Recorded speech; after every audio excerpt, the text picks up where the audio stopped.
Good evening, I'm Sarah Sapsanama. Let's begin with the top stories of the hour. Death toll from flood and landslides triggered by incessant rainfall on Friday and Saturday climbs to 224. Government assures search and rescue works will conclude within 2 days. The loss of lives and properties in disasters raises question on the state mechanism, sheds light on lack of disaster preparedness, local and provincial government as clueless as the centre. Supreme Court administration files contempt of court case against Nepal Bar Association Chair Gopal Krishna Ghimire. Bar decides to face the case. And Karnali Yashvis secures second consecutive win in the Everest Women's Volleyball League, defeating Gandaki Thunders 3-2. Kathmandu Spikers defeats Chitwan Shakti 3-1. Shivam Cement. The death toll from flood and landslides triggered by heavy rainfall on Friday and Saturday has climbed to 224. 24 are still missing, while 158 are receiving treatment. So far, 4,331 have been rescued.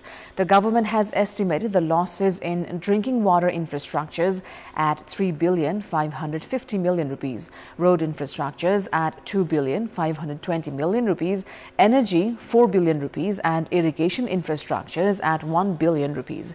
9 of the 37 highways that were obstructed by flood and landslides have resumed operation. The Nagdunga road section along the Prithvi highway that had been obstructed by landslide in the Jhapre Khola has resumed operation as well. Damages have been reported in 16 operational hydropower projects of 637.93 megawatts capacity, 18 under construction hydropower projects of 1139.19 megawatt capacity, and 5 main towers. 312 sites of telecom has sustained damages. Agriculture and livestock sector has reported losses worth 6 billion rupees. The government has said 30,731 security personnel have been deployed for a search and rescue operation and has informed the process of providing compensations to victims of flood and landslides and inundations have begun. The government has also assured the search and rescue works would conclude within 2 days. Now, Prime Minister KP Sharma Oli has admitted that the government was not prepared for a calamity as big as what the nation witnessed last week.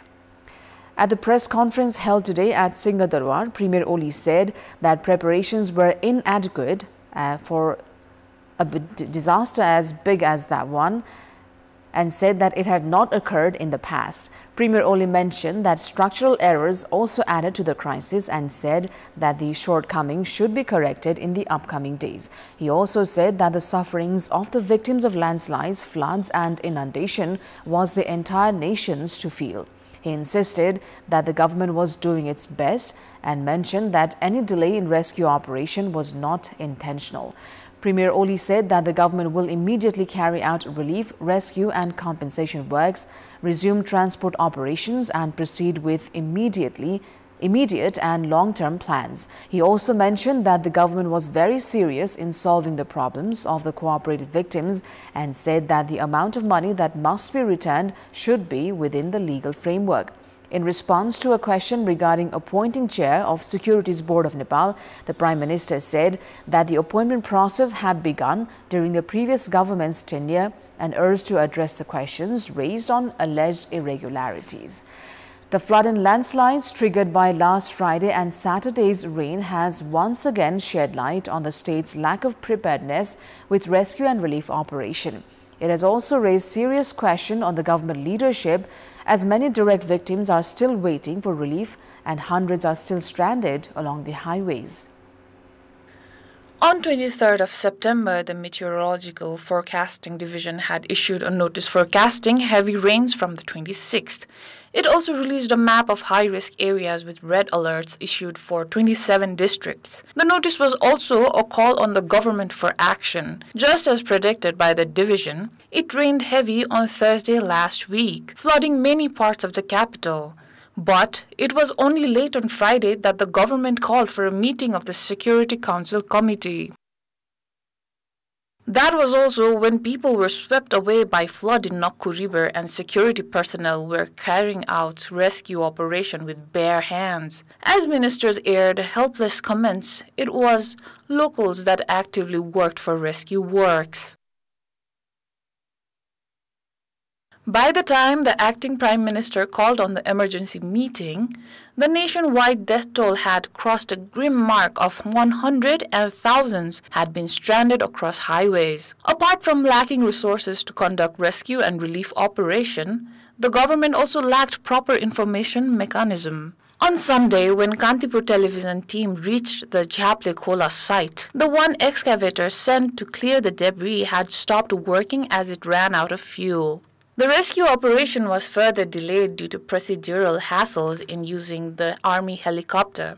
In order for the Army to deploy its helicopter, the district administration officer needs to correspond with the Ministry of Home Affairs. The Home Ministry has to then consult with the Ministry of Defense, who then corresponds with the Army, allowing for the use of the helicopter. Questions are rife over why processes were not carried out on time since the rain forecasts were issued days ahead. Forecast गरेको छ red alert भनेर हो तर कहाँ पहिलो जान्छ त भनेको थिएन नि त अब गएपछि थाहा हुने कुरा हो. While the monsoon rain wreaked havoc across the country, main government officials were busy in their own matters. Chief Secretary was in Sangja. Prime Minister KP Sharma Oli was in New York attending sideline programs at the UN General Assembly. Minister for Finance was in China visit. Health Minister was as indifferent in mobilizing the health mechanism.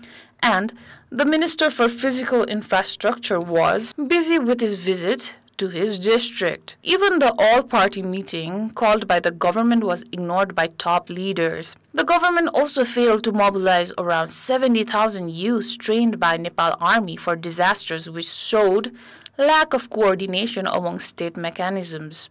The National Disaster Risk Reduction Management Authority also proved ineffective. Meanwhile, government units seem to be putting blame on one another instead. And in this context, in our Public Voice segment, today we've asked in several provinces, how can political parties help with the relief and rehabilitation of the victims of disasters? Let's take a look at what they had to say.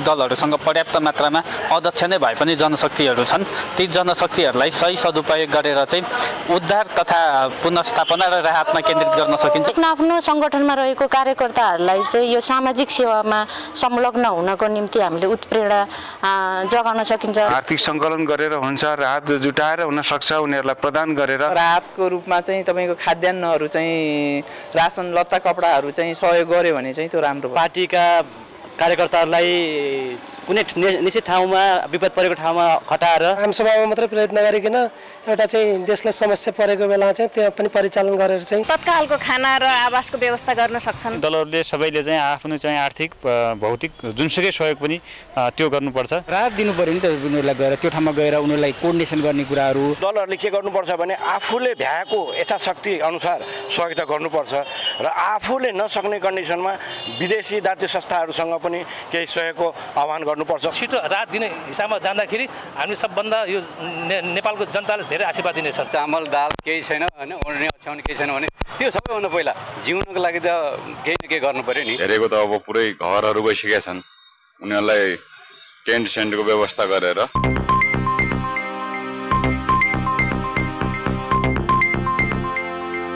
Time now for a short break. For more news, to stay with us. The Supreme Court administration has registered a contempt of court case against Nepal Bar Association Chair Gopal Krishna Ghimire. The Supreme Court's Deputy Registrar Govinda Prasad Ghimire registered the case, saying Ghimire's comment on the recommendation of justices was contempt of the court. The association, meanwhile, has said it will face the case. Earlier in the day, the meeting of the advisory committee had recommended the association to take up the case, saying it would be in favor of democracy and freedom of speech to speak against any unconstitutional moves. The Judicial Council had recommended 2 chief judges at High Court for vacant posts of justices. However, the association had been protesting against the amendment to the Judicial Council regulations since 1 year. Bar's chair, Ghimire, had said the recommendations by the council was unconstitutional, which invited the contempt of court case. The case is scheduled to be presented on 17th of October. It is time now for our segment Public Pulse, where you text us with your opinion. Public Pulse. But before today's question, let's take a look at the results from yesterday's poll. Yesterday, we asked you what's your take on businesses hiking prices of goods and services amid disasters. 22% voted for option A, illegal act, 32% for B, insensitive business persons, and 46% for C, helpless government. And here's today's question. What's your take on the face-off between bar and bench regarding the appointment of justice? Your options are A, politics within judiciary, B, hint of weakening judiciary, and C, dispute in appointment process. The voting is on. Type MEWS, select your option A, B or C and send it to 34001 to share your opinion with us. Welcome back. It's time now for sports update. Karnali Yasvis have secured second successive win in the Everest Women's Volleyball League, defeating Gandaki Thunders 3-2 on the second day of the tournament today. Gandaki had defeated Karnali 25-15 in the first set. However, Karnali took the second set 25-22. The competitive third set went to Karnali with 25-17. The decisive fourth set was in favor of Gandaki with 25-19. However, Karnali took the final and the fifth set 15-12 to win the match. In the other match of the day, Kathmandu Spikers defeated Chitwan Shakti 3-1.